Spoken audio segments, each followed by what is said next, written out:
Hello everyone, আসসালামু আলাইকুম। কলি কুকিং অ্যান্ড ব্লগসে সবাইকে স্বাগতম। কেমন আছো সবাই? আশা করি ভালো আছো। তো তোমাদের দোয়ায় আমিও আলহামদুলিল্লাহ অনেক ভালো আছি। আজকে চলে আসলাম নতুন একটা রেসিপি নিয়ে। আজকে আমি করে দেখাবো মজাদার চাল কুমড়োর মুরব্বা। আর এই মুরব্বাটা ছোট বড় সবারই অনেক পছন্দ। নাস্তা বা মিষ্টি খেতে ইচ্ছে করছে কিন্তু দোকান থেকে আনতে মন চায় না। একটা সিক্রেট বলি, এই কুমড়ার মুরব্বা যদি একবার বানান দোকানের মিষ্টি ভুলে যাবেন। জকমকে জেলির মতো স্বচ্ছ মুরব্বা বানানো যাবে খুব সহজে, অল্প সময়ে, খুব কম উপকরণে।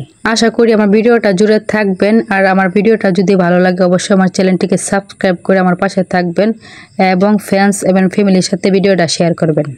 চলুন তাহলে শুরু করি আজকের স্পেশাল গোল গোল করে কেটে রাখা কুমড়োর মুরব্বা। আমি এখানে একটা কুমড়োর অর্ধেকটা নিচ্ছি, আপনারা চাইলে অবশ্যই একটাও নিতে পারেন। আমি কুমড়োটাকে ভালো করে ধুয়ে পরিষ্কার করে গোল গোল করে সাইজ করে নিয়েছি। আপনারা চাইলে ইচ্ছা মতো আপনাদের সাইজ করতে পারেন। এখন আমি একটা কাঁটার চামচের সাহায্যে এটাকে ভালো করে থেতো করে নিব। একটু সময় ধরে ভালো করে থেতো করতে হবে যাতে করে ভিতরে চিনি শিরাটা ভালো করে ঢুকে।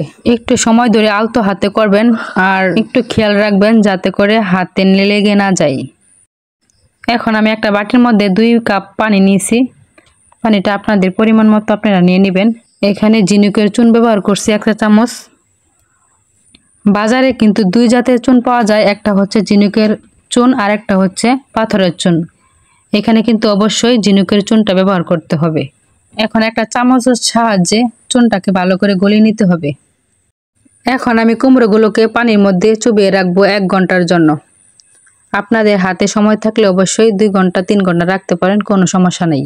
একটু খেয়াল করে দেখেন আমার কুমড়া ছেঁচাটা কতটা জালি জালি হয়েছে। আপনারা কিন্তু এইভাবেই করে নেবেন একটা একটা করে। এই কুমড়াটা বানানো যত সহজ, খেতেও কিন্তু ততটাই মজা।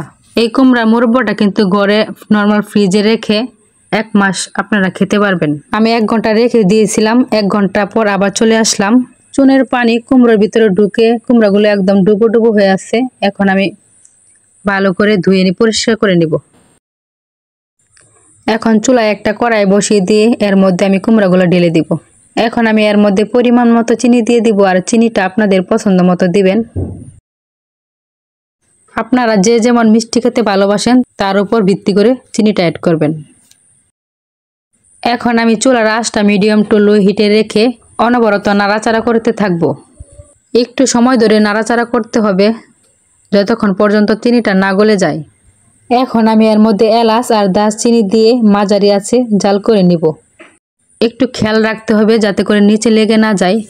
আর লেগে গেলে কিন্তু কুমড়ার কালারটা নষ্ট হয়ে যাবে, কালচা কালচা একটা ভাব হয়ে আসবে আর দেখতে কিন্তু তেমন সুন্দর লাগবে না। আর এই মুরব্বার কালারটা পারফেক্ট থাকার জন্য কিন্তু অবশ্যই অনবরত নাড়তে হবে। আর একটা কথা, শিরা ঘন হয়ে এলে একটু লেবুর রস দিয়ে নাড়তে থাকবেন, এতে চিনি জমে যাবে না।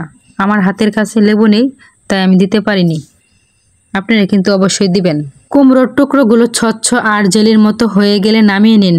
ঠান্ডা হলে বোতলে ভরে সংরক্ষণ করুন, মাসখানেক ভালো থাকবে। আর নর্মাল ফ্রিজে রাখলে অবশ্যই অনেকদিন খেতে পারবেন। আর এই কুমড়ো মুরব্বাটা বাচ্চাদের টিফিন বা পাউরুটির সাথে খেতে কিন্তু জমে যায়। এই ছিল আজকের রেসিপি, আপনারাও চাইলে একবার ট্রাই করতে পারেন। আর অবশ্যই কমেন্টে জানাবেন কেমন হয়েছে। চ্যানেলটিকে সাবস্ক্রাইব করতে ভুলবেন না। আজকের মতন এখানেই বিদায় নিচ্ছি, দেখা হবে নেক্সট কোনো ভিডিওতে। সবাই ভালো থাকবেন, আল্লাহ হাফেজ।